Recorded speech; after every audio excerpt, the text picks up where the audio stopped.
I've been observing of late amongst Indians that Indians tend to over-associate themselves, some Indians at least, tend to over-associate themselves with celebrities' achievements way more than we should.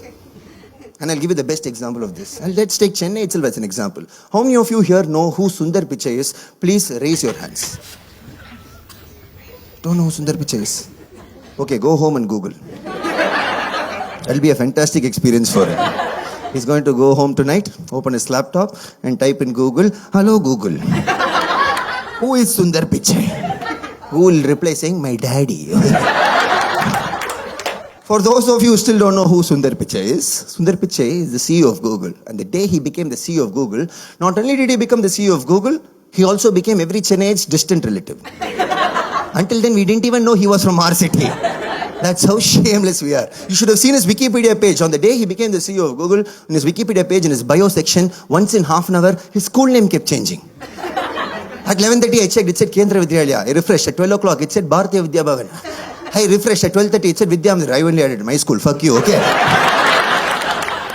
So point being, according to Wikipedia, Sundar Pichai has studied in 28 schools in 14 years. But I can understand, people are getting excited. Yeah, it's something, someone has achieved something way more than they thought they're capable of. They're happy. But media are supposed to be professional. Media are supposed to report this in an objective way, right? Media were the worst. I remember reading an article from BuzzFeed, which put an article with a headline that said, 20 facts that will shock you about Sundar Pichai. I was like, okay, come on, shock me. Fact number one. Sundar Pichai's father was an electrical engineer from Anna University. Full stop. Where is the shock? Which is the shocking part? The electrical part maybe. Yeah, correct. Fact number two. Sundar Pichai though was different. Despite doing his civil engineering, he bravely deviated the odds and took up a job in Google. Full stop. Engada shock, eh? He did engineering and took a software job. Like 1 million other South Indians in our country today. This fact would have been shocking if it had read like this, which is, Sundar Pichai though was different. Despite doing his civil engineering, he bravely deviated the odds and went on to become a civil engineer. You would have been like, hey, congratulations, bro. And the worst was the Western media. When Western media started reporting this news, they have this tendency, which is that anytime anyone from a third world country comes and achieves something in a first world country, automatically they believe that man's story must have been a story of rags to riches. Why? Because they've only seen one movie about us, which is Slumdog Millionaire. Exactly. Imagine if we judge them for American Pie. What if we think all Americans will put their dick inside their favorite dessert like that alone? That's not how it works.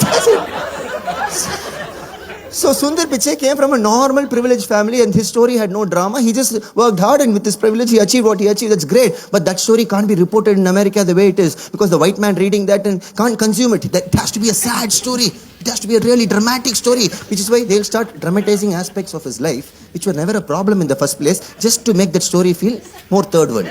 For example, New York Times and Washington Post put articles that day saying Sundar Pichai and 3 other members of his poor upper middle class family. What is a poor upper middle class family? In Chennai we call that posh, okay? They used to live in a cramped 3-bedroom apartment. What is a cramped 3-bedroom apartment? In Bombay they call it a gated community. My point is that we are living in an age of misinformation. We have to check each and every message, the source, the context, and the agenda behind it. If not, it will lead to some very awkward situations. I'll give you another best example. When Abdul Kalam died, the next day they declared it a national holiday. You guys remember that?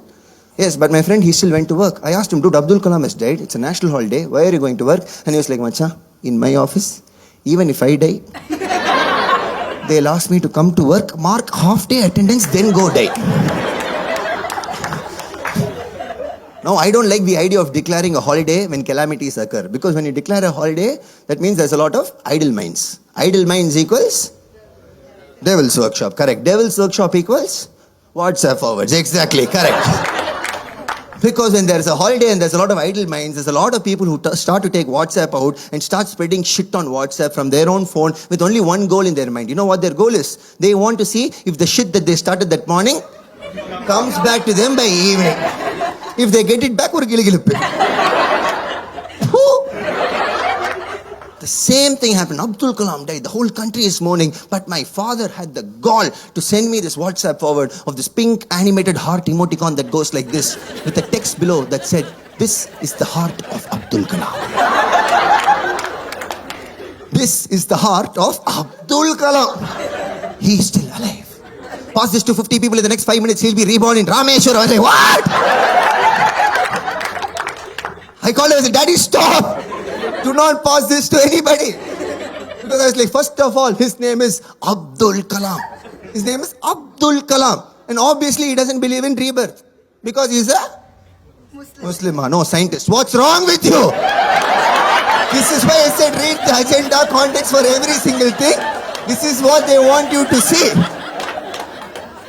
At least that person next to him was like, "Move," but that man was like, "Muslim."